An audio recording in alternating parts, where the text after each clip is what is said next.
Horse race coming up in the next at Mornington, and Juarez, who won very impressively last time out at this track, looked to be under sufferance at the 200 but dug deep, and a $2.25 favourite to make it back-to-back victories. Jessup on the second line of betting at $3.40 with Milo. Of that duo, Jessup has been the better back today, and Mystic Mac, a $9 chance, is the rank outsider of the small field at that quote.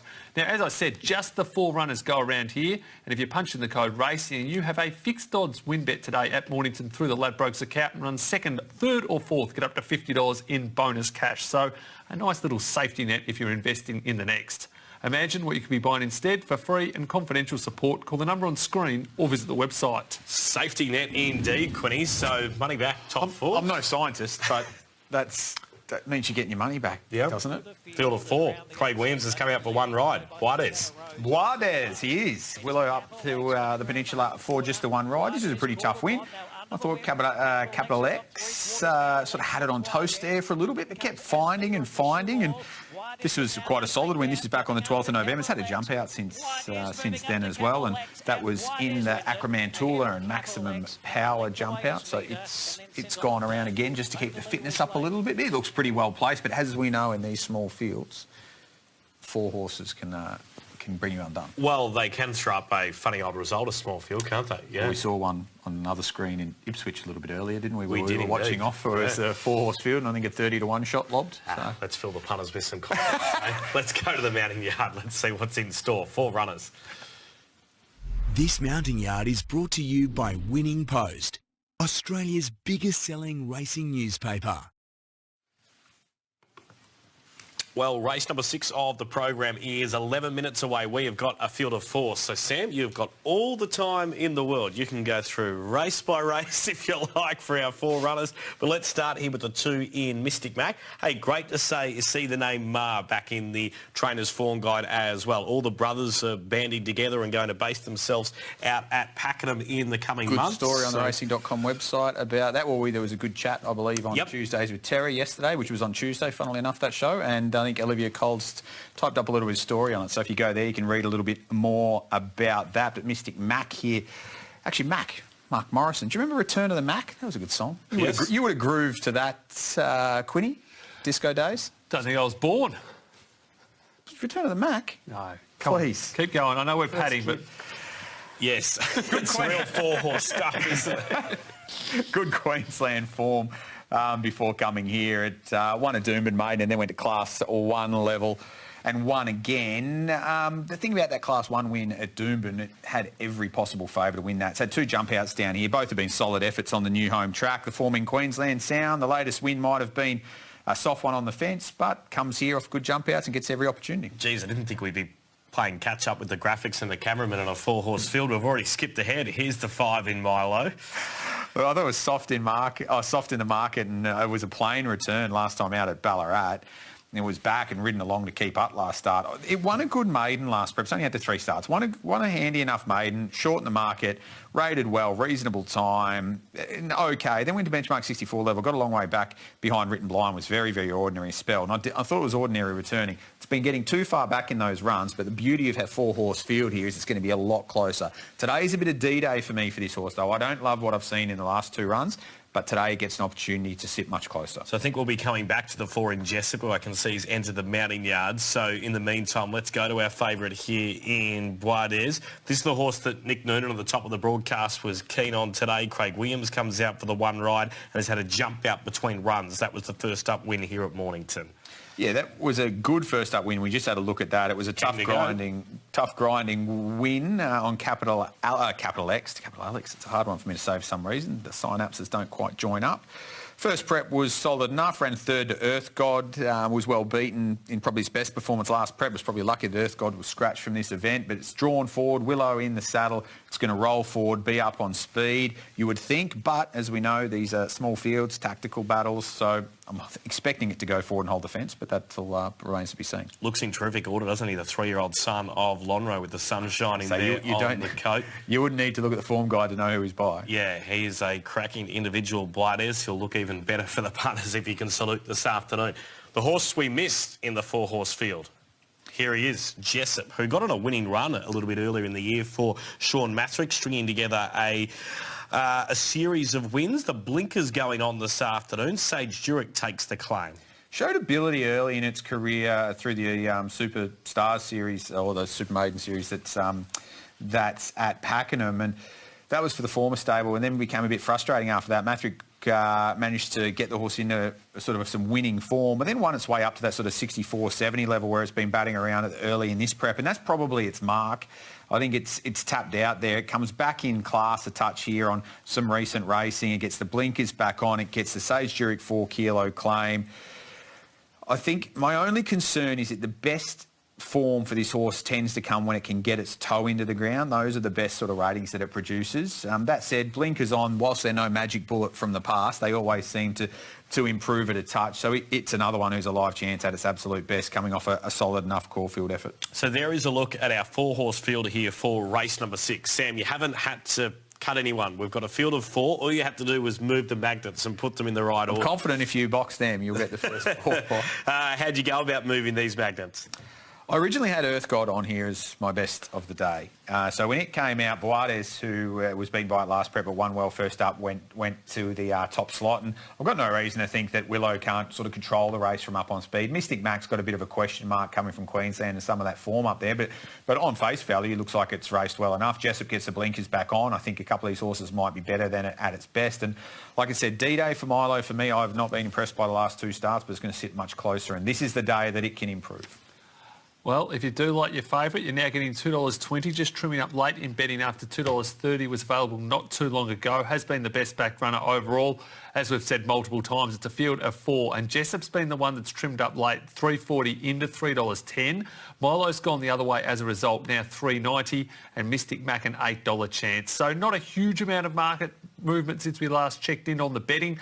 The firmer has been the second elect, the now outright second elect, Jessup number 4.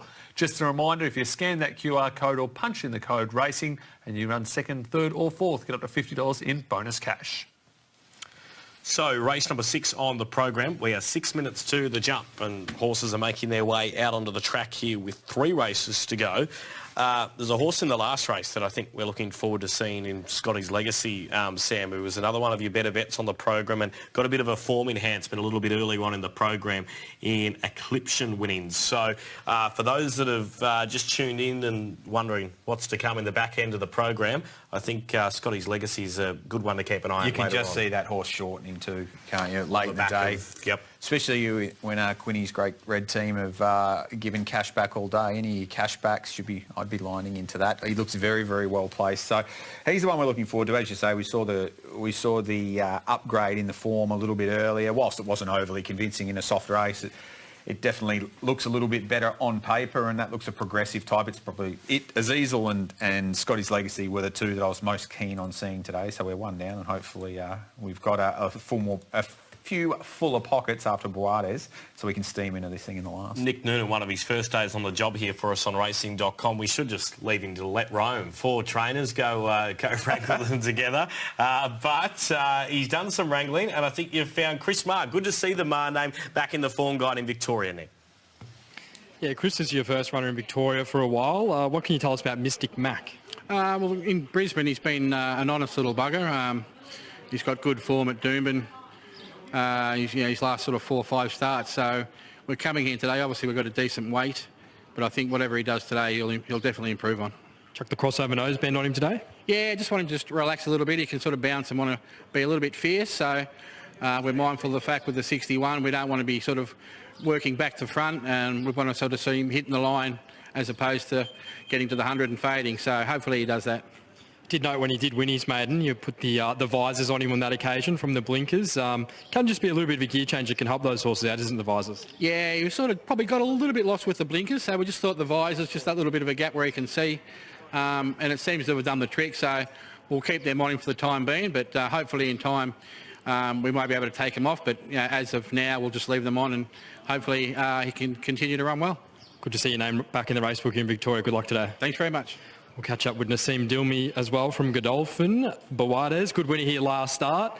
Looks a good race for him. Barrier 1 may be a little bit tricky. What's the instructions to Craig? We left it up to Craig. Obviously, if the horse bounces out pretty quickly, we're happy to lead. If horses around him wants to kick up, then he'll just be behind the leaders and Craig can do the rest. But the horse has bounced well from his win last time. He had a nice jump out of Flemington when the Geelong, although we did scratch because the track was heavy, but the meeting ended up being washed out anyway. So we gave him a nice jump out that week, and it's done him really well. He's bounced really well from then, and hopefully can win again today. Even looking at him in the yard, he just looks like a horse that's going to continue to improve from more racing and throughout the campaign. Yeah, certainly. He took a lot of improvement from his win. That gave him a lot of confidence, and hopefully he can do that again today. Best of luck. Thank you. Yep, so good to get the insight there from a couple of our representatives with runners here in race number 6 on the program. And, well, you've got 4 runners. Who's going to set the tempo, do you think, here, Sam? Or do we have one that could throw a spanner in the works, do you think? Well, as our man Nassim just said, yep. Buate's happy to go and lead if something wants to take it on. Yep. Maybe, Sean Matherick's a wily bugger, isn't he? So does Sean with the blinkers on... 4 kilo claimer. 4 kilo claimer, say, set him a light sage and see if you can do a prior to Jenny and they can be caught napping behind you. Maybe that's the fly in the ointment today, because... I think if Buates is allowed to just stroll along up in front, it's probably going to be very, very hard to run down. Speaking of our riders in this race, Malaya Castle's a good story, of course, having been based up north and coming down here to Victoria and rode the horse in Queensland, Mystic Mac. There you go. Yeah. And so she's the stable, well, she's been the rider for its last 5 at least. Yeah, and has already ridden a winner down here at Moonee Valley the other night with Van Roy and got on a bit of a winning run. So a new name in the form guides here as well, and had a bit of success already. So good to see for those that are scouring the form guide and not quite sure of the backstory there, Sam. Yeah, we were on Friday, I believe, here at Mornington, and Amy Argy was our on-course correspondent. Did a wonderful little piece with her, had a good chat to her about being down here and how she's going. Buate's been $2.20 into an odds-on quote of $1.95 in the last couple of minutes. Jessup now $3.30. They dominate the late betting. So a field of 4 for race number 6 of the program, TB. So this is all yours to take away. What about the winner of the previous race in Azizel? You're pretty confident a fair way from home. Never going to get beat, boys, I didn't think.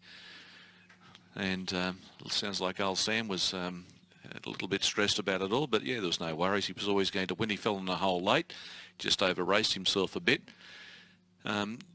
It's good to have the Mars stable here. We had a good chat with the boys yesterday regarding coming here to with Daniel, of course, coming to Pakenham and setting up. And Mystic Mac, geez, he looks beautiful. His coat, you could not get a horse with a healthier coat. Buates is always going to look well. He's a jet black Lonhro, so he's always going to be an eye catcher, a bit of a handsome boy, pretty boy. But Mystic Mac looked absolutely beautiful in the sun. His coat was gleaming through. Anyway, they're about to move up. Buates still has a bit to learn. When he won his maiden, he came back gelded and got the job done. Milo, not sure where he's at the moment. He was satisfactory first up. Jessup to move in and Mystic Mac to be the last. But punter's very keen on Buates. Buates into a shade of odds on. Jessup given a chance of knocking him over with Sage Jurik's claim. So here's Jessup about to move in. Been a beautiful afternoon. Conditions could not be any better. And they're set to go. Only 4 to run. Williams comes out for Buates and punters are aboard. All set.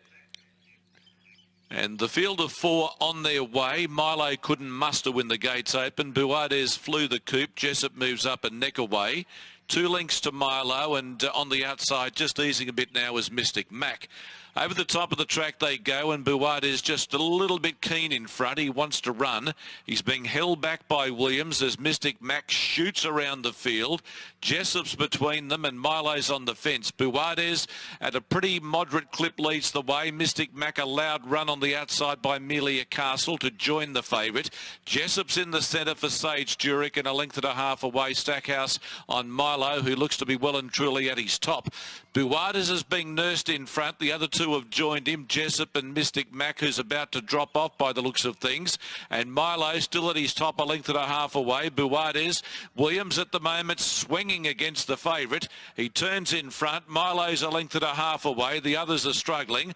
Buades in front. Milo's chipping away. Buades needs the post. Milo's got him. Milo moved up on the outside of Buades. Takes the lead. Buades tries to kick, but Milo does him good and proper. Wins by a neck on Buades, Jessup, and last of all was Mystic Mac. Well, he was at his top coming off the back straight all the way, but he just kept chipping away, just kept on coming. And it's good to see him back in the winners list. He was very good the first day he won a race, and then everything went pear-shaped. And then last time out, he got probably a tick to say that he run okay without being brilliant. He was a drifter in the betting. Buades got a little bit of pressure, but they didn't go fast in front. He honestly had every chance in the world. And Jessup finishing third, Mystic Mac tiring out of it after going up off a very slow tempo. They walked in that early. It was really just a dash home, and Milo tracked the favourite, trained by Philip Stokes. Daniel Stackhouse riding for the first time. Luke Nolan's been aboard 2 of his 3 starts. And we send our best out to Luke. Geez, he's had a terrible run with injuries, and particularly with his back the way it's been over recent times. That's the last thing he needed the other day. Buades had his chance. He was nursed in front, looked good coming to the bend, and as soon as they straightened up, you looked across your shoulder and you went, there's a problem. Here's Milo, and Milo was coming on too well. Jessup third and Mystic Mac finishing fourth. 110.95 is the time recorded. In right went 110.67, so as you can see they've gone pretty slowly in front. 3/4 by 4. Karen Marshall represents the stable. She's trackside now with Nick. That was pretty good, Karen. Good win in the end. He looks like he took a fair bit of improvement from that first up run. Yeah, he was a bit unlucky at Ballarat, and today he seemed to be quite on the ball. He was very well backed on debut. He started $1.50 and absolutely bolted in at Pakenham. He's got a bit of ability, this horse. He might be finally putting it all together. Yeah, he's a funny little dude. He's taken a while, I think, but yeah, hopefully he goes on. What's his temperament like? He was a little bit spooky today, but he's pretty quiet. He's a good chap. Well, he's coming back now, so we'll let you grab him. Well done. Thank you. Yeah, well done to all involved with the victory of Milo, who gets the job done and overruns. Buades late in the piece for Daniel Stackhouse, who hits the scoreboard for this afternoon for the Stokes team, and also those involved at Regal Bloodstock. He's got a nice pedigree behind him, a son of Deepfield that they paid $225,000 for at the Gold Coast. 4 starts now, Sam, for 2 wins. Yeah, I said it was. I thought it was a little bit of D-Day for the horse, because today he didn't really have the excuses that he's had in his last couple of being too far back to affect the finish. So he was able to sit much closer today, and it was a good win for Stacky, who was the short price jockey challenge favourite early in the day, but it's the first time he's been able to trouble a scorers at this point. So race number 6 of the program sees Daniel Stackhouse a winner. He'll make his way over to Nick Noonan shortly and tell him how he did it. Of course, as we can see there in the Regal Bloodstock colours this time for the Stokes team this afternoon, who make the trip up the road from Pakenham worth their while on this Wednesday afternoon. Stacky is with Nick now. Dan seemed to be a bit of an interesting race in the early stages, but you were just happy to watch it unfold, and he was too good in the end. Yeah, obviously a 4-horse field, and they can be a bit like that. Craig will try to control it, and my bloke's, he's not the bravest sort of horse in behind him. He does show a little bit of ability, but he's just not real brave. So I knew where I was going to end up, and I just had to make sure I was on top of him to make him travel and be as close as he could. Had a little giggle to myself how the race sort of unpanned, and it worked out perfectly for us, and got the gap at the right time, and he was just too good. To give you the feel of a horse that can really go on with it now?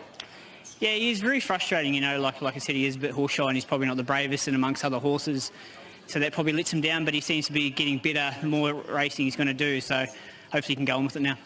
You seem to have a good association with these colours. You always seem to get a winner in them for Regal Bloodstock. Always good to get it with a nice bunch of owners here on course. Yeah, they always seem to support me, and it's always nice to reward them, so it's another good win for them. Well done. Thank you, cheers. He's got a good one later in the day too. We were talking only prior to this race, Sam, about Scotty's legacy in the final event of the program. But let's pick it up here. Field of 4, back last, the winner Milo at this point. Willow up on speed. They put the brakes on mid-race. Malia Castle shot around, well, halfway around on Mystic Mac. And then she half pulls up. I've got the feeling she maybe should have just kept rolling and gone to the front when the speed slackened. And that horse just got posted 3 deep and was under pressure and was disappointing. Mystic Mac, you can see there a long way out in the middle of the track. The pace was only steady through those early stages, as we know. Meanwhile, as they start to quicken, you see Milo off the back. Stacky has to pull the whip a couple of times here. Very interesting comments around not being the bravest of horses amongst horses. We talked pre-race about recently he's been in big fields, getting too far back. Everything went right today. He was able to get the good suck run off the back. He's got good ability. We know that from the debut, and he was able to show that today. But things did go right. So I'd just be wary of following form out of this race, just the way that they slackened off through the middle stages. I think Boade is probably a bit better than that. I know TB was keen to say he had every opportunity, but I just wonder whether Willow had just allowed him to roll a little bit more middle stages. We might have seen a more truly run test late. And all honours, the winner who was under a good ride by Daniel Stackhouse there and got the job done. But yeah, very tricky race, I think, going forward to be wanting to follow form out of. 6 down, 2 to go. Stay tuned to racing.com on this Wednesday afternoon.